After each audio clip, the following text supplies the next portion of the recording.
The 2025 season is almost a third of the way through, and evidently 4 of the American League East teams don't realize these games count.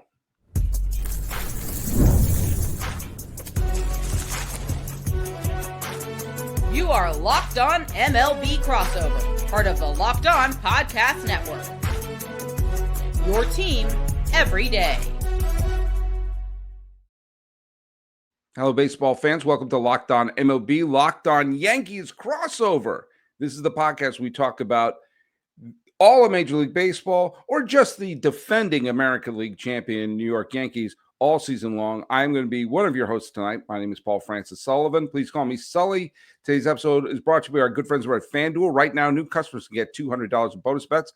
First $5 bet wins. Follow us at Locked On MLB Pods on Twitter or whatever they're calling it these days on Instagram. I'm your pal Sullivan. It's Sully Baseball Podcast on Instagram. The best way to go to home is right here on the YouTubes. Now, I am not flying solo today. It is my great honor to bring in one of the best, certainly one of the best here in the Locked On Podcast Network, and has been there for many years now, and it has one of the best shows in the Locked On Podcast Network. I have absolutely no hesitation saying it. It's Stacey Gotsulias of Locked On Yankees. Have I built you up enough? Yeah, people are going to be disappointed when they hear me talk. Oh, stop it. Stop it. Where can they follow your amazing show? Locked On Yankees is on Instagram at Locked On Yankees, all one word. There's no underscores or anything. Mm-hmm. We are on TikTok. Just look up Locked On Yankees. You'll find us. I put up one video so far. I'm not doing as well as I thought I would on TikTok, but I'll pick it up during the season. Okay, and quite a presence there. Yeah, and we don't have a Blue Sky account yet. So, and I don't do Twitter anymore. So, well, Stay tuned there. Let's talk about the trivia question. Let's get that out of the way first.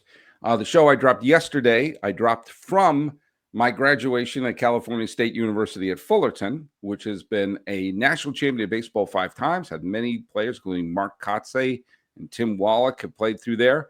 But I said, what movie star who's associated with baseball also graduated from Cal State Fullerton? Stacey, you want to take a guess on it? I need a time frame. Could be anyone. Oh, I gave, okay, that's the hint. That's the question I gave. I can't give you extra hints, but do you know why? Because Seattle Tall Guy got it right. He said, I'm sure your fellow alum, Kevin it's funny. I was going to say that. Because I was like, it's got to be Kevin Costner because Bull Durham. Hello. Yep. There you go. There you go. So there you go. See, you should have gone first guess, best guess. Besides, you were on my Bull Durham podcast, for goodness sake. I got yelled at by a friend not yelled at. I got a little reprimanded by a friend in high school because I would be in the back of the classroom with him and I'd know the answers and I'd kind of whisper them. And he got sick of me whispering them and saying, just say that, like, raise your hand and say the answer. You know the answers. I just don't like being wrong. It's been a thing. I've tried to work it out in therapy. Hasn't worked yet. No, but you're always welcome to try. That was actually a weird Freudian slip. That you're always welcome to cry. Speaking of crying, there are 4 other teams in the American League East who fan bases are crying right now, and I'm going to say it. This has been a very weird first third of the season because I mean. I thought the Yankees were going to be a good team. I thought they were going to take a step back from last year because, I don't know, they lost Juan Soto to free agency. They lost Garrett Cole to injury. And I thought a lot of things broke right the second half. And I also thought that Baltimore had a lot of young players who were about to take the next step. I hate to use a Red Sox analogy around you, but in 2018, the Red Sox, along with cheating, they saw players like Benintendi and Mookie Betts and Rafael Devers and Xander Bogaerts kind of take it to the next step. And they all took it to the next step at the same time. And I thought maybe Jackson Holliday and Ryan Mountcastle and Freshman. Rutschman and Gunnar Henderson and all these guys. They're like, okay, now they're gonna Colton Cowser are gonna take it to the next level. Wow. That's the best thing that's happened to the Yankees this year so far has been the Orioles stinking, in my humble opinion. Yeah, and we know why they're stinking. Obviously, it was Brandon Hyde, which is why they fired him. It has nothing to do with ownership not spending money in the offseason. Not at all. The new ownership that came in with all of these young players. You had the perfect mix of young core, new owner, apparently wanting to spend money and then not doing it. I can't believe that just happened. Why did a bunch of balloons just did I take acid? What just happened? Why did a bunch of balloons just float past It's us? a Mac thing. I forgot that you can't really put your hands up for certain things, and balloons will happen, thumbs up will happen. I apologize. This is a Windows, so nothing's gonna happen. Yeah, if you use your fingers, I'm sorry. I apologize. I was not celebrating the demise of the Baltimore Orioles, by the way. It's just funny to me that they have the absolute nerve to do nothing in the offseason. Oh, right. They got Charlie Morton. You lose And Corbin Tyler O'Neill. Yeah, but you lose Corbin Burns, you replace him with Charlie Morton, essentially. Like, what do you think's going to happen? It's not going to be good. And Santander leaving and replacing with Tyler O'Neill. Yeah. It's just I think they're almost at the point of no return, because some teams. I spoke about this with Bryce of Locked On Rangers when I did a crossover with him earlier in the week. We were talking about the Nationals in 2019, how they were 18-31, and people were like thinking that was going to be it for them, and then they turned things around and they ended up winning the World Series. But I'm looking at the Orioles right now, and there seems to be nothing good happening with that team, and it's getting late early for them, dare I say, in a 6-month-long season, but it just doesn't look like things are going to turn around. I think they need to do a desperation act right now. I've said, did Joe Maddon suddenly get stupid when he went to Anaheim, or was that just a horrible situation without ownership? I think they can't have a man named Tony Mansolino is currently the manager of the Baltimore Orioles, a team that some people thought was going to go to maybe the ALCS this year. And I think they have to do, sometimes you got to do a Hail Mary pass. The Rangers did that when they dusted Bruce Bochy off. There was the horrible situation happening, the self-inflicted horrible situation happening with Houston, bringing in Dusty Baker, the Reds saying, to hell with this, let's bring in Francona. It doesn't always work. La Russa going back to the White Sox, they got a division title and then the team blew up. But Joe Maddon, I would love to see a guy who was putting together a Hall of Fame career, stubbed his toe in Anaheim, kind of like how Jim Leyland stubbed his toe when he went to Colorado. And Leland dusted himself back off and became a Hall of Fame manager. This looks like a team that has talent. Just everyone knows they needed pitching, and they've needed pitching. This is the third annual We Need Pitching, and I'm a broken record about this, but I killed them back in 2023 when both the Red Sox and the Yankees were subpar, not making the postseason. It was wide open for them, and they hoarded all their prospects, and they didn't make a move to improve their pitching staff. And the window of opportunity may have slammed shut right then and there. You got to strike. Why am I getting so defensive?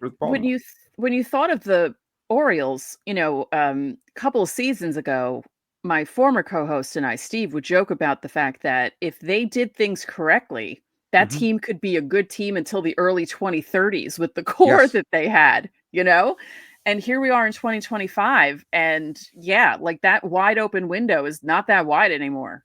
And before we go to break, remember, in the early 2020s, it looked like the White Sox were going to be the team to win the division in perpetuity, that they had all those players together on that team, and they were signing them to long-term deals, and said, this is going to get ready, folks. Titles are coming in to Chicago, and the only title they got was worst team in the history of baseball. Now, Stacey, I don't know if you're following the NBA playoffs. You're living in New York. There's not much to follow there, is there? Okay. I'm actually rooting for the Knicks now. I actually truly am. There's only one team in New York I dislike, and I think you may have guessed which one it is.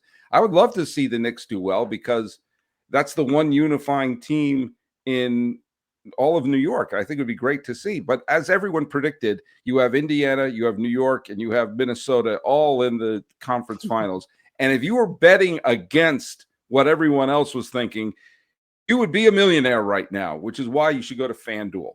FanDuel makes it easy to stay in the game before tip-off and live with player props, performance trends, and same-game parlays. That's French for speak. And fans have more ways than ever to play smart and win. Now, who do you think is going to come in big with the Knicks dusting himself off against the Indiana Pacers? Who do you think is going to come up big? I'm hoping it's Brunson. Well, all right. Well, you know what? I'm going to say Brunson. He's going to be part of my same game parlay. Boom. Putting in Brunson. And if he's starting to heat up, I can go in and make a little money off of that. What would you like to combine live prop bets mid-game? Brunson's on a roll. I'm going to make it in. And you got to read on who's heating up. Why not back it up with the same game parlay? And how could $200 in bets that can add to such excitement to games that are already thrills if your first $5 bet wins? Now, if you're new to FanDuel, and I know you're not, it's the perfect time to sign up. Head to FanDuel.com, place your first $5 bet. If it wins, boom, you get $200 in bonus bets. Make every moment more with FanDuel, the official sports betting partner of the National Basketball Association.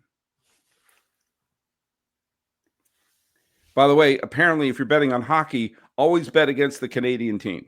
That's the best way to make some money here. It's like I'm pulling for Edmonton just because they're looking up and saying, "Oh, great, a potential Florida versus Dallas Stanley Cup." You know, Yeah, just like everyone wanted. That's we all wanted the traditional. Look at I can't. It's not like everyone in the Florida Panthers is from Boca Raton. I mean, they're from all the other places in the world too. But anyway. Yeah, I want to bring this up because the Yankees, I mentioned this at the beginning, but the Yankees lost a couple of gigantic Jenga pieces of Cole, which is the mind-boggling one, because that was the one you could not afford to lose. He is a legit Cy Young contender, one of the best signings the Yankees have made. I think it's probably the best signing they've made probably since Sabathia in terms of a free agent signing. It's better than Ellsbury. You remove that Jenga piece. You remove the Juan Soto Jenga piece. And then you have Williams be a bustarino. He should have shaved. And this team, suddenly, obviously things can go wrong, but they're what are they now? They're 30-19. They're like 11 games above 500. They're winning games in their last at bat. They're winning their games with great pitching. They said, screw it, let's make Luke Weaver the closer again, and he's been Uehara-like. I can't say Rivera-like because that's sacrilegious, but he's been money. And Aaron Judge is entering that territory that Mike Trout was in the mid 2010s, which is he's the MVP until proven otherwise. And we all expected his production to go down with Soto, and his production has gone down. If he was a video game character, he is putting together his greatest year ever. What in the name of Mike Pagliarulo is going on around here? Well, you mentioned Luke Weaver. Can I mention this? Because the Yankees just swept the Texas Rangers. Mm-hmm. And Luke Weaver appeared in all 3 games. He threw 2 1/3 innings. He got 2 saves, got 1 win thanks to that walk-off. He only threw 18 pitches, and his ERA for the season is down to 0.40. 18 pitches. He threw 2. Daisuke Matsuzaki used to throw 18 pitches in that bat when he pitched for the Red Sox. He threw 2 pitches on Tuesday night, 6 pitches on Wednesday night, and he threw 10 pitches on Thursday. Pitching to contact, folks. You don't have to strike everyone out. I'll tell you, I mean, you look up, Jazz Chisholm Jr. is not having a great year by any stretch. He's not playing. He's out. He's been out. Yeah. I mean, but I'm saying that he was not, and, Bellinger got off to, he's got some big hits recently. It's Trent Grisham is the person that was on nobody's radar. Or Ben Rice, too. And Ben Rice. Dominguez, who got the walk-off hit the other day, is heating up. I'm. This is like no one's going to mistake this for the 1998 Yankees, but they don't have to be the 1998 Yankees in this American League, quite frankly. Which we all knew there was going to be parity, but Right. they're the only team that seems to be trying. And you have this. I mean, Judge is kind of the way that Bonds was when he was carrying some of those Giants teams to the playoffs, when he would be surrounded by Reggie Sanders and Ellis Burks and Benito Santiago, who all did fine around him, but you had this Alp in the middle of the lineup. I'm surprised that Judge's on base percentage is right around 500 right now, which means the whole thing of even the best players fail 2/3 of the time. No, he's failing about only once out of every 2 times. Yeah, he's unbelievable. But there's one person you didn't mention who's doing really well, who's surprising the heck out of everyone. Our first baseman, Paul Goldschmidt. Mhm. Who you thought after a hot April, and he wasn't hitting the ball exactly hard, and he was hitting the ball where they weren't, and you were just thinking, okay, it's just good luck for him. He'll fall off at some point. We're still waiting for that falling off because it hasn't happened yet. You mentioned Bellinger. He started off slow. He had a 15-game hitting streak that I believe just ended. He's picking up on his home runs. Trent Grisham was hitting home runs left and right to start the season. Ben Rice hitting home runs left and right to start the season. This feels similar in a way to me to 2019 when the Yankees had all those guys injured, because, you mentioned Cole, you mentioned them losing Soto. Right. They're missing Heel. They're missing Stanton. They're missing Chisholm. They were missing Clark Schmidt. He started late. There's a whole bunch of Scott Efros is coming back. Jake Cousins is still out from the bullpen. Jonathan Loizaga just came back from being out for a year. There's a whole bunch of stuff happening. And lest we forget, Max Fried pitching to a 1.29 ERA. Mm-hmm. Well, the Yankees are 10-0 in his starts, I believe, is what the number is, and he's 6-0 on the season. What is happening right now? Because who expected that from him? Because a lot of people, when they sign Max, why are they signing Max Fried to that many years and that much money? That's a crazy move. Then Cole's elbow blows up, and you think, okay, so maybe Fried's gonna step in, and hopefully him and Rodon will be like 1A, 1B, and they'll be okay. Carlos Rodon grows his beard out, and now he's effective again. He was great. Yeah. I have to admit, I thought Fried was a nice signing. Yeah. I thought he was, and I thought but it was one of those where you wonder, well, he was, and obviously he was a wonderful pitcher for the Braves when they won the World Series, and he pitched the clinching game and everything. But you have seen pitchers pitch well for other teams and not pitch well for the Yankees, and especially when they've already celebrated their 30th birthday. You and I go back to the Rick Rodens and the Richard Dotsons and the Bill Gullicksons and Dave LaPointes of the world. But even, obviously Pavano and Jared Wright, other pitchers who have come through over the years. I don't know what his final numbers are going to be like, but you couldn't ask for anything better. Not just the fact that win-losses can be deceiving, obviously. Right. We saw Yamamoto pitch 7 innings of 1-hit ball the other day and gets a no decision.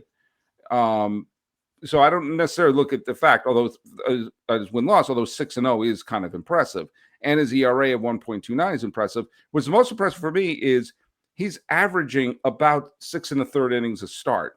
Yep. And that, to me, there's a little bit of a chicken and the egg, and I've seen this because I'm here in Los Angeles County. I've seen them look at the Dodgers won the World Series, and they're very good again this year, but their pitching staff looked like a MASH unit by the time they got to the World Series, because the starting pitchers were going 3 innings a start, and the relievers were pitching 6 innings a game, and everyone was gassed. And they had 2 guys on the roster who pitched 3 more games than I did pitching in the World Series. And I think it's important to stretch your pitchers out a little bit so you're not wearing out your bullpen. And to have what Fried is doing is what an ace did, what Cole did last year. And Fried is I think he's so much better than I thought he was going to be. I thought he was going to be fine, but Right. I didn't think it was going to be a Pavano bust, or a Danny Darwin bust. I had to throw in a Red Sox bust in there as well. I had to be fair. A Matt Clement bust. Well, what we were thinking with Fried was Cole, Rodon, Fried, or maybe not because of the lefty thing, but Clark Schmidt, Marcus Stroman. Like that's what we Right. thought because Luis Steele was hurt. And then Cole gets even more hurt. So then he's out. So now we're waiting on Heel to come back. And if he comes back and he's okay, even if he's 80% of what he was in 2024, he's going to be a good pitcher. And that's going to be a good addition to the rotation. And we haven't even touched on Will Warren. Yeah. He's come out of nowhere in the last 3 starts. I said this on my show. You saw flashes of what Will Warren could be. And I think the experience that he had in 2024, coming up, going down, not pitching that great, and having adversity when he came up to the majors, made it so he had to work harder in the offseason to get back to being the guy that they would call on to be in the majors, because he's very similar to Michael King in his pitching and the pitch selection and the pitches that he throws. And in this last start that he made against the Rangers, 10 strikeouts, career high 10 strikeouts, and nearly made it 6 innings, 5 2/3. He was almost there, and then Boone took him out. But I saw things happening, and then these last 3 starts, he's really starting to show people what he can do. And if he's your 5 at some point, that's pretty good. All right. Well, I'm starting to feel uneasy about this positivity about the Yankees here. But when we come back, we're going to talk about what a Yankee mindset is in terms of which teams in the American League they should be worried about and which teams could dust themselves off.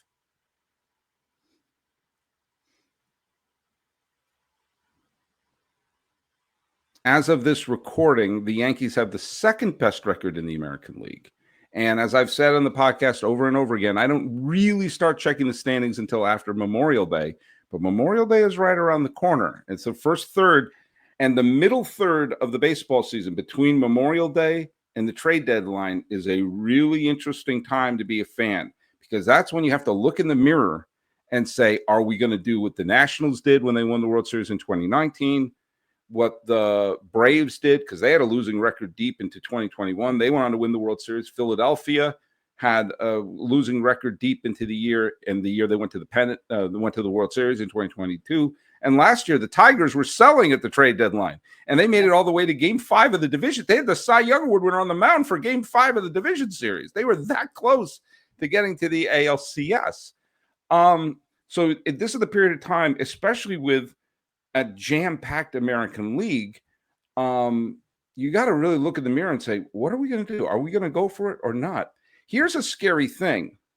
There are only 2 teams right now that are more than 10 games out of a playoff spot, and the Orioles are one of them. The other team is called the Chicago White Sox, who are only 2 games back of them. Every other team is within 6 games of a playoff spot, either a playoff spot right now or within 6 games. So obviously the American League East is not going to be a runaway. I mean, or maybe it will be. I don't know.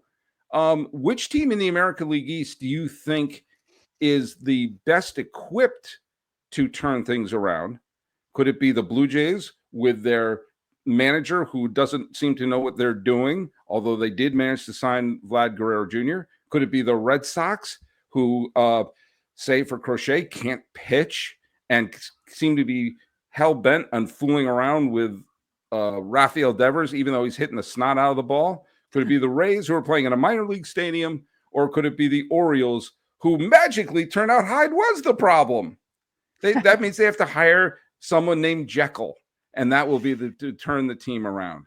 Which team in the American League East do you think is going to make the biggest challenge for the Yankees? And which team do you think is the best equipped team to challenge the Yankees in the postseason as it stands now? And you mean all AL for the postseason? All AL, right? basically, yeah. I mean, I almost have to do, because right now, as of this recording, only one American League East team is a playoff team. Right. I was thinking when the season started, I thought the Red Sox were going to give the Yankees the most trouble besides the Orioles, but then the Orioles started doing what they were doing. I still feel like the Red Sox could be. I feel like the Blue Jays and the Red Sox are kind of like 1A and 1B to the Yankees.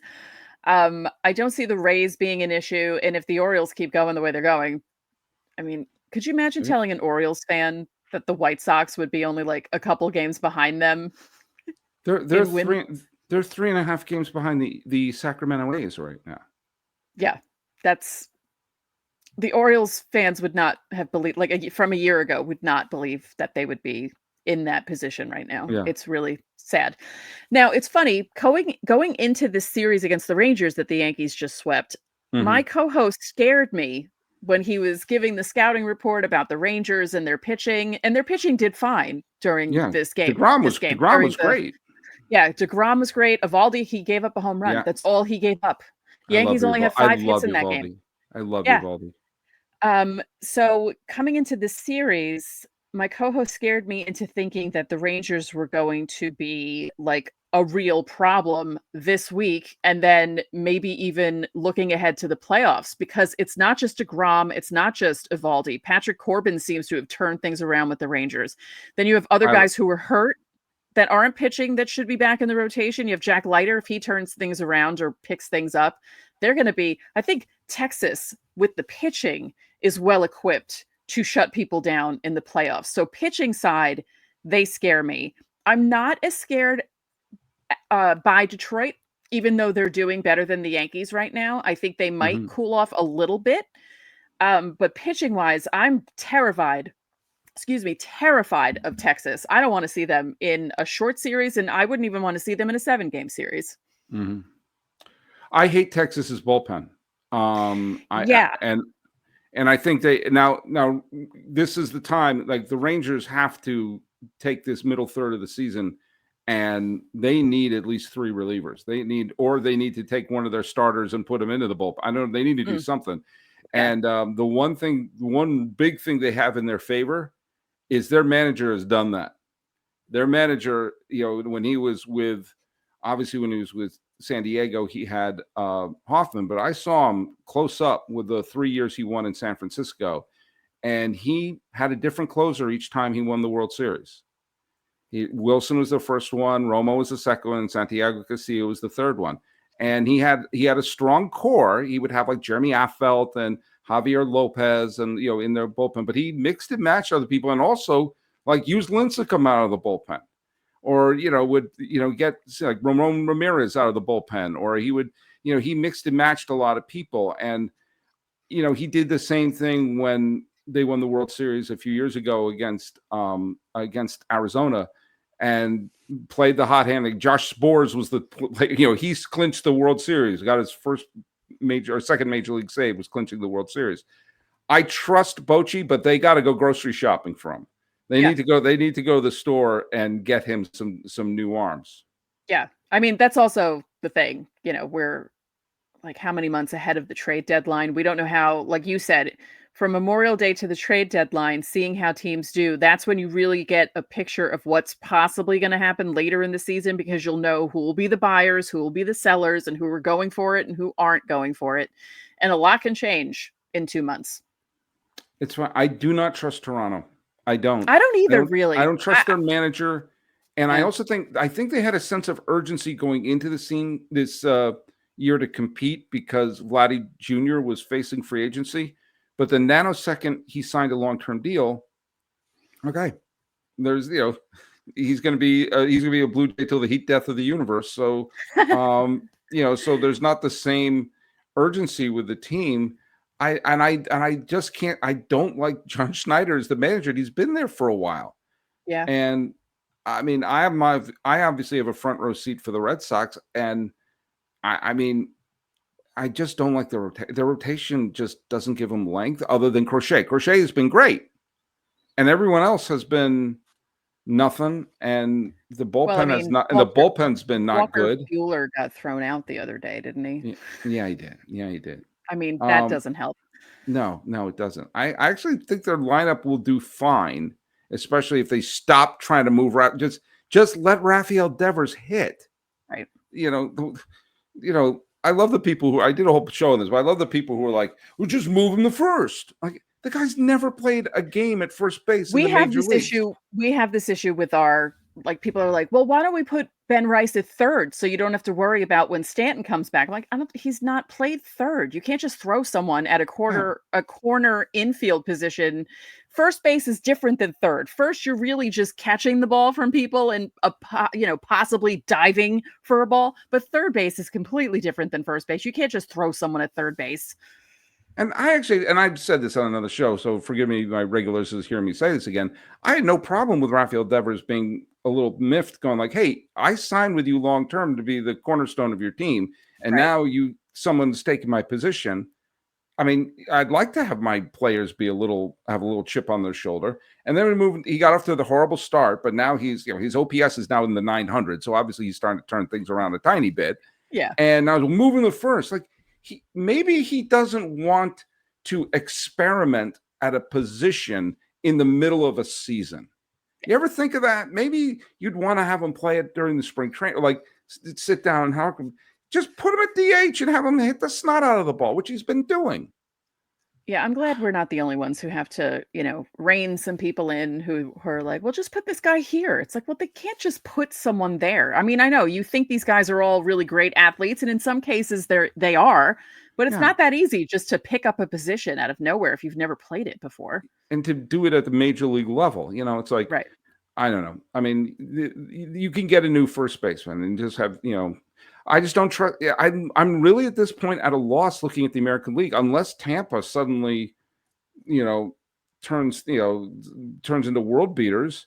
I'm just looking up and saying, okay, the Yankees may win this. I don't know if they're going to win it by 10 or 15 games, but they may win this. They might. I don't know if no other team gets off their butt. I know you wouldn't mind that.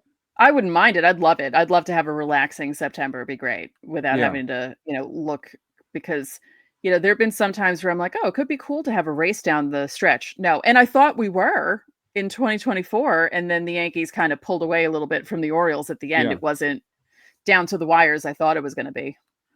All right. So before we go, I want to ask you, what is the one, other than Giancarlo Stanton's health and some of the pitchers' health, what is the one thing you want to see the Yankees improve on when they hit this middle third of the season, either by acquisition or someone called up from the farm? I mean, I really want Oswald Peraza to take advantage of the fact that he's able to play third base now after what the Yankees did to him in 2023. Where they kind of brought him up for 2022, played him in the ALCS, and then 2023, they're like, oh, we're going to have you fight for the shortstop job with Anthony Volpe and see how that plays out. And then they pick Volpe over him. And then he's up and down and injuries and all this other stuff. And this is his golden opportunity to show the Yankees why they held on to him, because they held on to him and Volpe like they were prized possessions and didn't trade them at any point when they could have for much better players.